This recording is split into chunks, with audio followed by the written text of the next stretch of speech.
Africa महाद्वीप में हीरों की कई खानों की खोज हो चुकी थी, जहां से बहुतायत में हीरे प्राप्त हुए थे।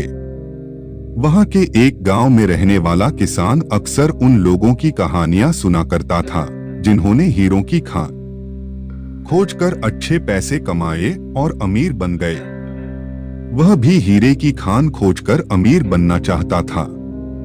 एक दिन अमीर बनने के सपने को साकार करने के लिए उसने अपना खेत बेच दिया और हीरों की खान की खोज में निकल पड़ा। अफ्रीका के लगभग सभी स्थान छान मारने के बाद भी उसे हीरों का कुछ पता नहीं चला। समय गुजरने के साथ उसका मनोबल गिरने लगा। उसे अपना अमीर बनने का सपना टूटता दिखाई देने लगा।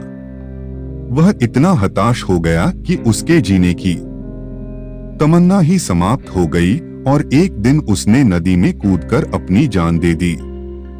इस दौरान दूसरा किसान, जिसने पहले किसान से उसका खेत खरीदा था, एक दिन उसी खेत के मध्य बहती छोटी नदी पर गया।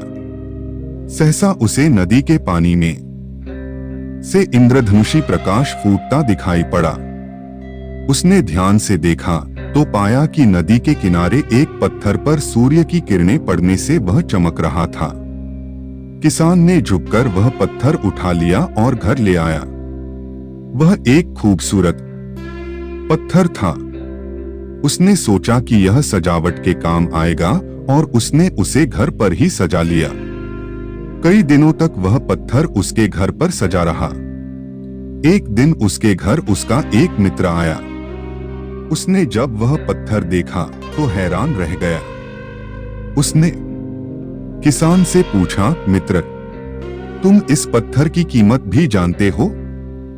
किसान ने जवाब दिया, नहीं। फिर मित्र बोला, मेरे ख्याल से ये हीरा है। शायद अब तक खोजे गए हीरों में सबसे बड़ा हीरा। किसान के लिए इस बात पर यकीन करना मुश्किल था।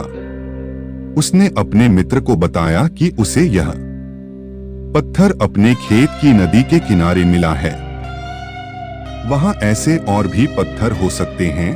दोनों खेत पहुंचे और वहां से कुछ पत्थर नमूने के तौर पर चुन लिए। फिर उन्हें जांच के लिए भेज दिया। जब जांच रिपोर्ट आई तो किसान के मित्र की बात सच निकली। वे पत्थर हीरे ही थे। उस खेत में हीरों का भंडार था। वह उस समय तक खोजी गई सबसे कीमती हीरे की खदान थी। उसका खदान का नाम किम्बरले डायमंड माइंस है। दूसरा किसान उस खदान की वजह से मालामाल हो गया। पहला किसान अफ्रीका में दर-दर भटका और अंत में जान दे दी, जबकि हीरे की खान उसके अपने खेत में उसके कदमों तले थी।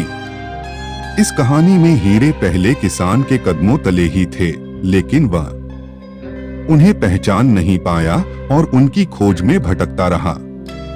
ठीक वैसे ही हम भी सफलता प्राप्ति के लिए अच्छे अवसरों की तलाश में भटकते रहते हैं। हम उन अवसरों को पहचान नहीं पाते या पहचान कर भी महत्व नहीं देते, जो हमारे आसपास ही छुपे रहते हैं।